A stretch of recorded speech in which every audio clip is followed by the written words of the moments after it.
Okay, friends, today we are going to discuss about oral agents. Okay, oral agents related to diabetes mellitus treatment. Okay, oral agents for the diabetes mellitus treatment. దీంట్లో మనకి ఏంటిదంటే అవి two అంటే diabetes మెలిటస్లో మనకి major problems ఏంటిది? ఒకటి insulin, ఇంకోటి glucose. Okay, insulin ఉంది కానీ సెక్రేషన్ అవ్వట్లేదు. ఇన్సులిన్ ఉంది కాకపోతే రెసిస్టెన్స్ ఉంది. So to increase the sensitivity of the insulin అంటే రెసిస్టెన్స్ తక్కువ చేయడానికి, to increase the secretion of insulin అంతేకాకుండా గ్లూకోజ్ అనేది మనకి ఇప్పుడు మనకి డైజెస్ట్ అంటే అబ్జార్ప్షన్ అనేది కావాలి, అంటే బ్లడ్ లెవెల్స్ తక్కువ కావాలి, బ్లడ్ నుంచి సెల్స్ అనేది ఎక్కువ అప్టేక్ తీసుకోవాలి. అంటే glucose mediated which is under the mediation of insulin, glucose mediated insulin release. Okay, insulin అనేది రిలీజ్ అయితే మనకి గ్లూకోజ్ అనేది అప్టేక్ అనేది జరుగుతుంది, బ్లడ్ లెవెల్స్ ఆఫ్ గ్లూకోజ్ అనేది తక్కువ అవుతాయి. So glucose mediated insulin release, insulin helps in uptake of the glucose. ఇంకోటి ఏంటిది? గ్లూకోజ్ అనేది మనం తక్కువ అబ్జార్ప్షన్ అనేది చేసుకున్నాం అనుకో, అది తొందరగా ఎక్స్క్రీట్ అయిపోతుంది, అంటే slow absorption, delayed absorption of the glucose. So these are the oral diabetic drugs. Now coming to ఇన్సులిన్కి సంబంధించి డ్రగ్స్ ఏంటి? ఇన్సులిన్ రిలేటెడ్ డ్రగ్స్ ఏంటిది? ఈ drugs, these oral drugs for the treatment of the diabetes, దాంట్లో two types ఉంటాయి. ఒకటి ఏంటి? One which increases the sensitivity to insulin and one which increases the secretion of the insulin. Okay, sensitivity of the insulin పెంచేటి రెండు రకాలు ఉంటాయి. One metformin and థయాజోలిడానోన్స్.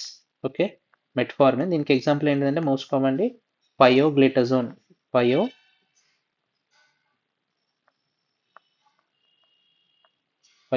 Metformin ఒకటి, pioglitazone ఒకటి, which increase the sensitivity for the insulin. Next increase secretion వచ్చేసరికి these are of two types. ఏంటిది? మన sulphonylureas and meglitinides.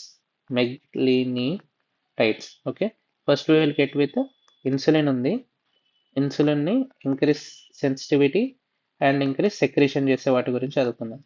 Okay, increase insulin sensitivity first one, దాంట్లో మెట్ఫార్మిన్ పయోగ్లిటజోన్. ఇంక్రీజ్ సెన్సిటివిటీ అంటే ఏంటిది? Increase sensitivity అంటే increase insulin ఉంది, increase action of insulin అన్నట్టు. ఇప్పుడు ఏమవుతుంది? ఇన్సులిన్ ఏం చేస్తే it inhibits the hepatic gluconeogenesis, it inhibits glucagon action. Okay, thereby ఏమవుతుంది?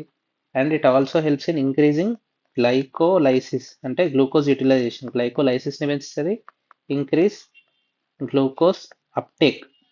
ఓకే, ఇంక్రీజ్ గ్లూకోజ్ అప్టేక్ అంటే మెట్ఫార్మిన్ యాక్షన్ ఏంటిది? What is action of the metformin? Metformin inhibits mitochondrial glucose 6-phosphate dehydrogenase. Glucose 6-phosphate dehydrogenase అనేది మనకి hepatic గ్లూకోనియోజెనసిస్లో కావాలి, ఇది జరగదు. Next glucagon action కూడా జరగదు. సో మనకి ఫైనల్గా ఏమవుతుంది? గ్లైకోలైసిస్ అంటే అప్టేక్ పెరుగుతుంది, గ్లైకోలైసిస్ పెరుగుతుంది. So this is the action of the metformin.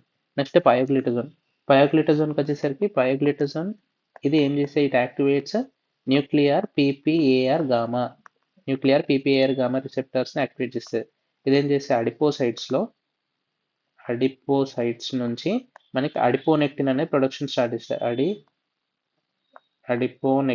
Adiponectin production from the adipocyte. ఈ అడిపోనెక్టిన్ ఏం చేస్తే this increases the insulin sensitivity of the adipocyte, thereby increasing. దీనివల్ల ఏమవుతుంది? This regulate glucose metabolism and fatty acid storage.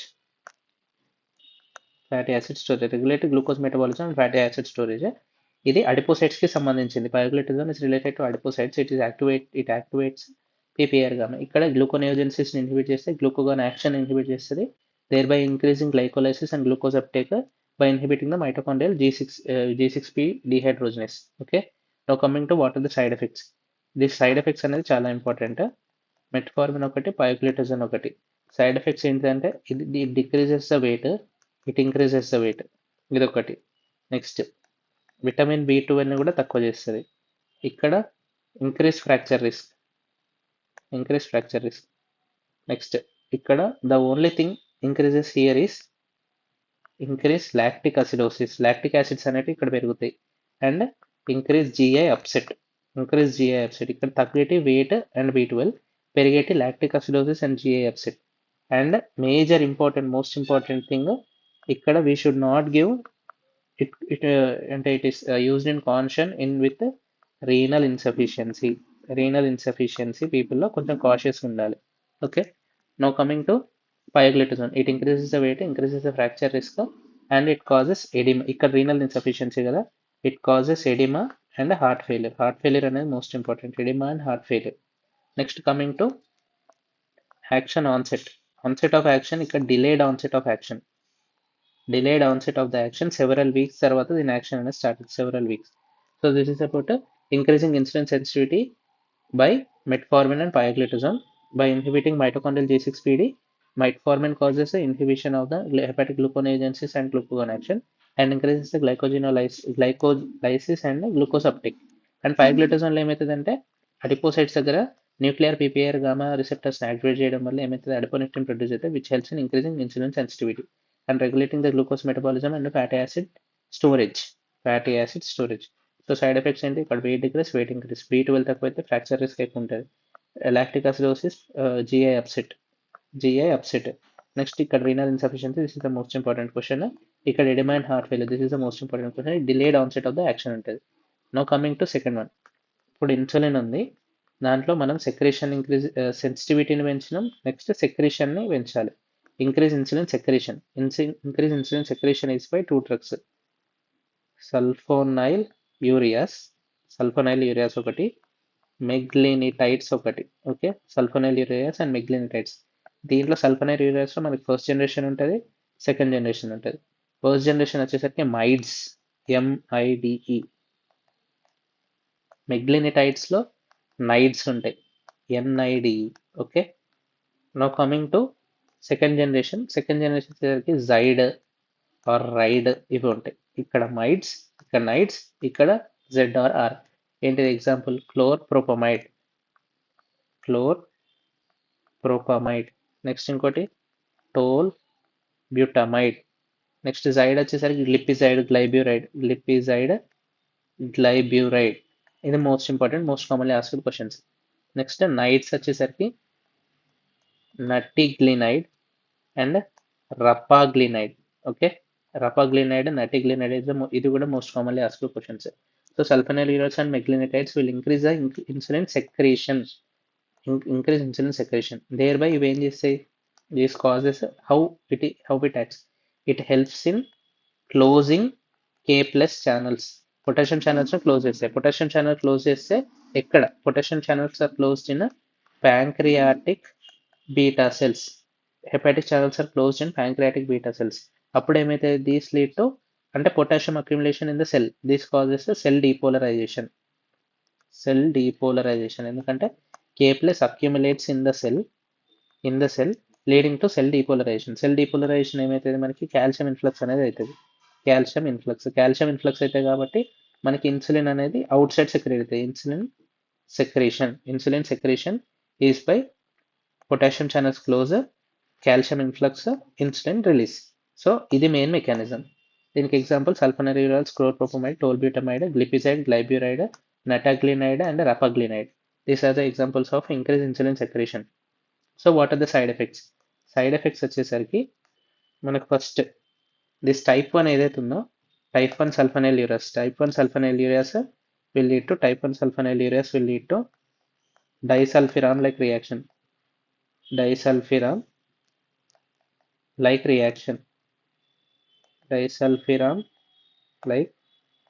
అవుతుంది. అంతేకాకుండా it increases the weight and increases risk of renal insufficiency. So this is about ఇది అంటే normal ఇప్పటివరకు wait increase చేసేది ఏంటి, pioglitazone ఒకటి ఉంది, sulfonylureas, meglitinides also increases the weight. అంతేకాకుండా increase risk of renal insufficiency is associated with ఏంటి ఉన్నాయి, first metformin, next sulfonyl meglitinides. ఇవన్నీ also causes renal insufficiency. Disulfiram reaction మనం ఫస్ట్ టైం చూసినాం. It is seen in type 1 sulfonylureas. Now coming to second group of drugs. Second group of drugs ఏంటి? Oral agents for diabetes mellitus treatment. దాంట్లో 2 ఉంటాయి. ఒకటి insulin related, దాంట్లో increase sensitivity and increase secretion. ఇవి రెండు ఇప్పుడు చదివినాం. దాని తర్వాత గ్లూకోజ్కి సంబంధించి ఏమేమి ఉంటాయి? 1 which increases insulin by stimulation of glucose, అంటే గ్లూకోజ్ వల్ల ఇన్సులిన్ సెక్రేషన్ అయ్యేది. Glucose induced insulin release. Next అంతేకాకుండా విచ్ డిక్రీజెస్ గ్లూకోజ్ అబ్జార్ప్షన్ తక్కువ చేసేది. First we will discuss this one. ఇప్పుడు గ్లూకోజ్ ఇండ్యూస్డ్ ఇన్సులిన్ సెక్రేషన్ దాంట్లో మనకి 2 టైప్స్ ఉంటాయి. That is GLP-1 analogs and DPP-4 inhibitors. నార్మల్గా GLP-1ని ఇన్హిబిట్ చేసేది DPP-4. ఒకవేళ DPP-4ని ఇన్హిబిట్ చేస్తే GLP-1 అనేది పెంచుతుంది. సో ఫైనల్గా this increases GLP-1 action. So రెండింటి యాక్షన్ సేమే ఉంటాయి. సో చూసుకుంటే GLP-1 అనలాగ్స్ ఎగ్జాంపుల్ ఏంటిదంటే most common semaglutide, okay, liraglutide, exenatide, okay, all tides అనేది దీని కిందకి వచ్చేస్తాయి. So semaglutide, liraglutide, exenatide. దీని యాక్షన్స్ ఏంటి? వాట్ ఆర్ ద యాక్షన్స్కి వచ్చేసరికి ఏం చేస్తాయి? బోత్ యాక్షన్స్ సేమ్ ఉంటాయి.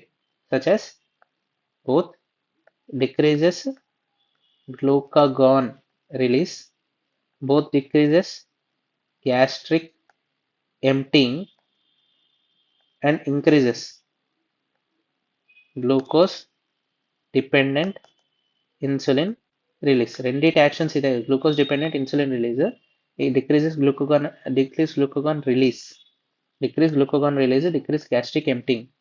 సో ఇది DPP-4 ఇన్హిబిటర్స్కి ఎగ్జాంపుల్స్ ఏంటి?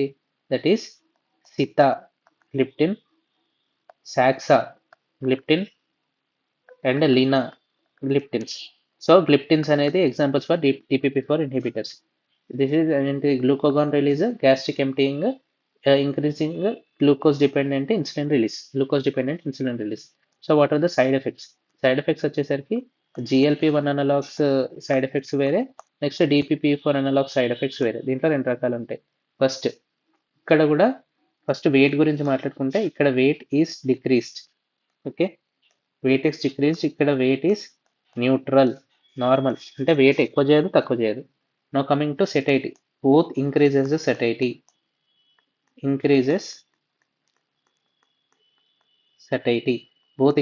సెటైటీ. ఇక్కడ GLP-1 analogues causes nausea, vomiting and pancreatitis. Pancreatitis is caused by GLP-1 analogs, is most important. Next, DPP-4 inhibitors అనేది it may lead to respiratory and urinary infections. Causes respiratory and urinary infection. So weight కి సంబంధించి GLP-1 analogs decrease weight కి సంబంధించి this normal అంటే neutralizes the weight, అంటే wait ఎక్కువ ఉండదు, అంటే వెయిట్ మీద ఏం ఎఫెక్ట్ ఉండదు. వెయిట్ ఎక్కువ అవడం కానీ తక్కువ అవడం కానీ ఏమి ఉండదు. ఇక్కడ గ్లూకోజ్ డిపెండెంట్ ఇన్సులిన్ రిలీజ్ కాబట్టి గ్లూకోజ్ మోర్ అప్టేక్ అనేది జరుగుతుంది కాబట్టి సెటైటీ అనేది పెరిగిపోతుంది. Okay, satiety is increased. GLP-1 analogues మొత్తం and DPP-4 analogues causes increase satiety. Now coming to glucose related, అంటే ఇప్పుడు ఏంటిది? గ్లూకోజ్ అబ్జార్ప్షన్నే తక్కువ చేసేది. What decreases glucose absorption? దీంట్లో కూడా మనకి 2 ఉంటాయి. ఒకటి ఇంటెస్టైన్ దగ్గర, ఇంకోటి రీనల్ దగ్గర. ఓకే, ఎట్ ద ఇంటెస్టైన్స్కి ఎగ్జాంపుల్ ఏంటిదంటే alpha glucosidase inhibitors. And renal దగ్గరకు వచ్చేసరికి SGLT2 inhibitors, SGLT2 blockers. Okay, first we will discuss alpha glucosidase inhibitors example ఏంటిది? ఎకార్బోజ్ ఒకటి, ఇంకోటి మిగ్లిటాల్. ఎకార్బోస్ అనేది మోస్ట్ కామన్లీ అడుగుతారు. ఇట్ ఏం చేస్తుంది? Alpha glucosidase at the intestinal brush border దగ్గర ఆల్ఫా గ్లూకోసైడేస్ని ఇన్హిబిట్ చేస్తాయి. It inhibits alpha glucosidase at the intestinal brush border. Thereby ఏం చేస్తుంది మనకి కాంప్లెక్స్ కార్బోహైడ్రేట్స్ ఏదైతే ఉంటాయో కాంప్లెక్స్ కార్బోహైడ్రేట్స్ ని హైడ్రోలైజ్ చేయాలి. నార్మల్గా ఇంటెస్టినల్ బ్రష్ బోర్డర్ దగ్గర complex carbohydrates are hydrolyze and glucose అనేది ప్రొడక్షన్ ఇస్తుంది. ఇక్కడ it delays the hydrolysis. It delays the hydrolysis of the complex carbohydrates. Thereby ఏమవుతుంది మెల్లగా డైజెషన్ అవుతుంది. Slow delay glucose absorption. It delays the glucose absorption. So ఏమవుతుంది ఒకటేసారి మనకి glucose spike అనేది రాదు. సో స్లో గ్లూకోజ్ స్పైక్ అనేది వస్తుంది. That is delayed glucose absorption.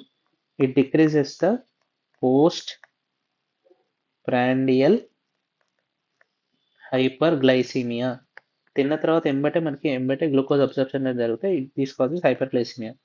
So మనకి ఇప్పుడు డిలేడ్ అబ్జార్ప్షన్ అనేది జరుగుతాయి, డిలేడ్ హైడ్రోలైసిస్ అనేది జరుగుతుంది. These causes delayed postprandial hyperglycaemia. It decreases the postprandial hyperglycaemia.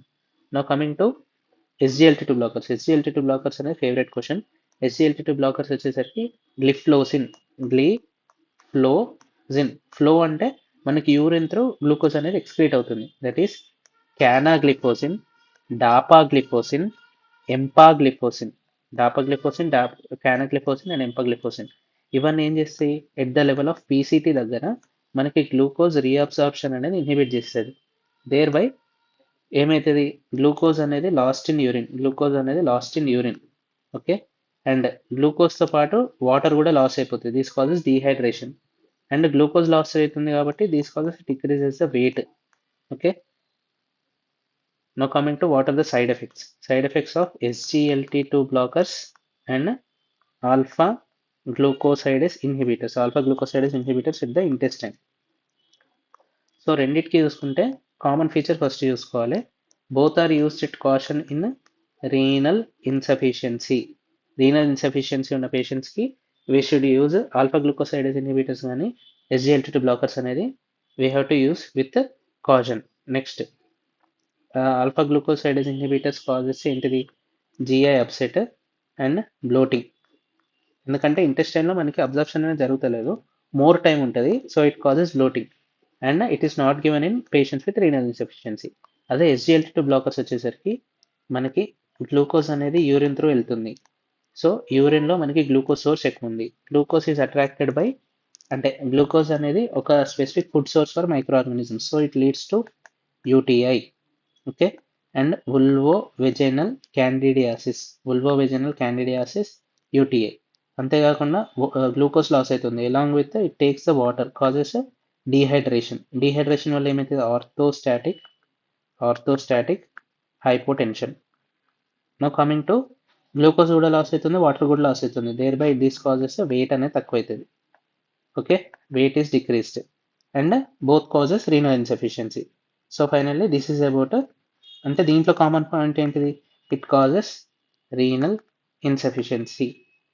అదే వీటిలో కామన్ ఏంటిది it causes increased in satiety అనేది పెంచుతుంది. ఇక్కడ this causes renal insufficiency. Now coming to other drugs example ఏంటిదంటే అమైలిన్ అనలాగ్స్ అంటారు.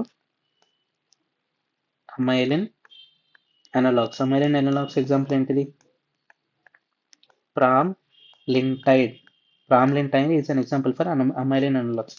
ఇది కూడా సేమ్ యాజ్ మనకి GLP-1 అనలాగ్స్ లెక్కనే the decreases the glucagon release and decreases the gastric emptying. Okay, same అక్కడ కూడా it increases satiety. GLP-1 analogs లెక్కనే it increases satiety and may cause nausea, vomiting and pancreatitis. అంతేకాకుండా side effect ఏంటంటే hypoglycaemia. It causes hypoglycaemia or oral antidiabetic drugs causes hypoglycaemia. So this is about amylin analogues. అంటే pramlintide same as GLP-1 analogues. It inhibits the glucagon release and gastric emptying prevent చేస్తుంది. So it increases the సెటైటీని పెంచుతుంది. Gastric emptying అక్కడ అవుతలేదు కాబట్టి satiety అని పెంచుతుంది. Nausea, vomiting, pancreatitis and hypoglycaemia. So these are about oral anti-diabetic drugs. Thank you for your patience listening.